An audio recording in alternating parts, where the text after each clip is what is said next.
used to do Rosecito because, and not the LZ and the Z, just to make it like bigger and bigger, and everybody will knew like who was it.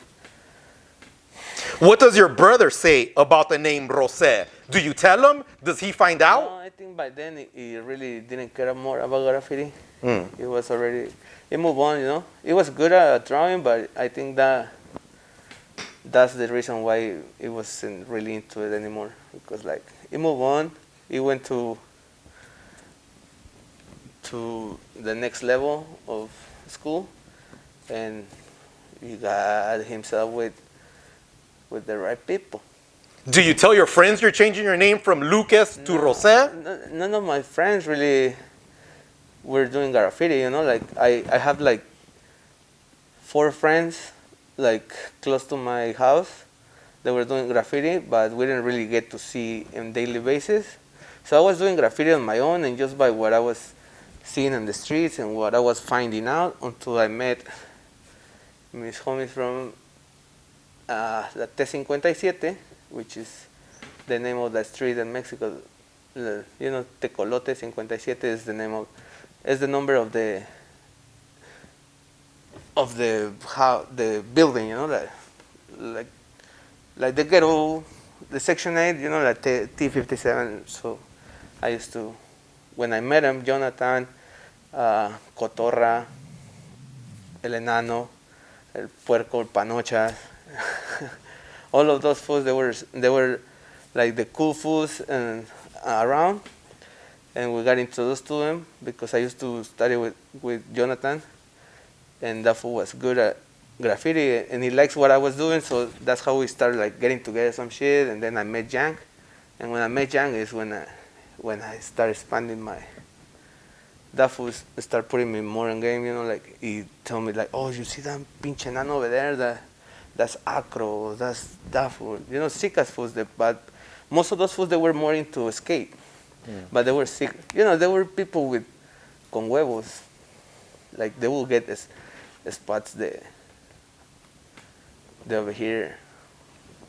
When going riding and trying to make a name for yourself, are you riding in the daytime? Are you sneaking out of your house?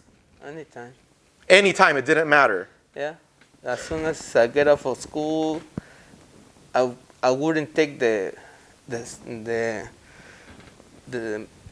bus on purpose, I would walk it just to go at it, like leave another tag in the same spot, leave another tag in Plaza Center, try to paint this spot that we always get, siempre nos corretean, or this the same security. But yeah, I was doing it anytime. Most of the time, when I really got more money to get paint, more access to paint, I was painting a lot in the daytime because nighttime over there. Do the cops not bother you in the daytime? Isn't it extra dangerous? Hell yeah, but everybody's on a rush. Over there people hustles. So if they're not making money, they don't really, there's no their business. So you also have to be slick. Like you have to move around and just catch them sleeping. Did a cop ever stop you for riding? And how do you get out of that? The first time, one of the first times, you don't get out of it. You have to pay them off. Like if you could just pay them on the street and not even go to court. Well, that's not what's supposed to, but yeah, that's corruption, like. But they just, if they're hungry, you get to buy the tortas, and if they're cool. How much you think someone has to pay? Right now, if I go back, last time that I went and I got caught, le di $1,000 a un policía, which is a lot. Por la raza allá, it's like, no mames, güey, ¿por qué te quitas 1,000 bolas?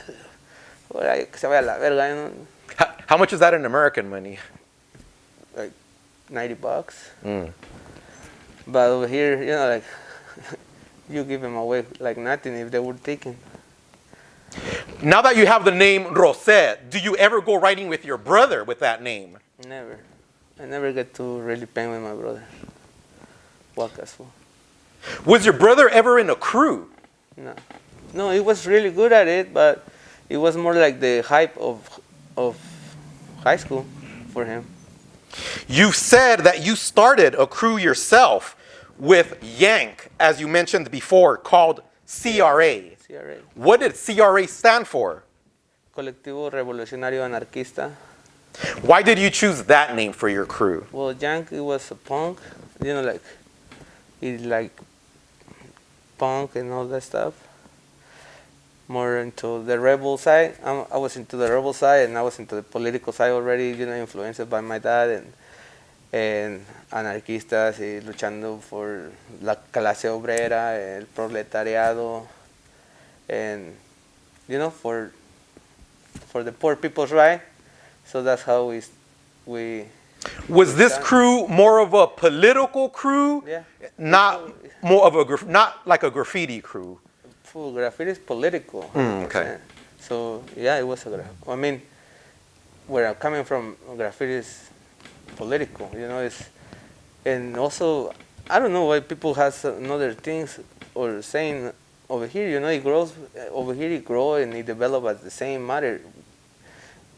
Or for what I hear, read, for lo que se cuenta, like the poor people in los barrios de allá de Nueva York. That's how they fucking, in those times, it wasn't the rich people doing it, like it was the poor people, and it was an act of be listening. Why do you say graffiti is political? What makes it political?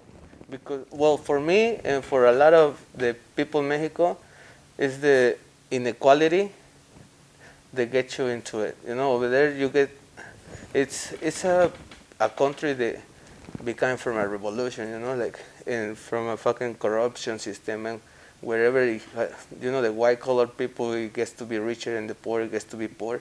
So when you grow with all of that and you see the difference day by day, you fucking it's political on you.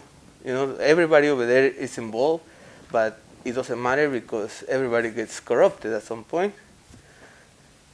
But you always grow with that mentality. Like you have Emiliano Zapata, you have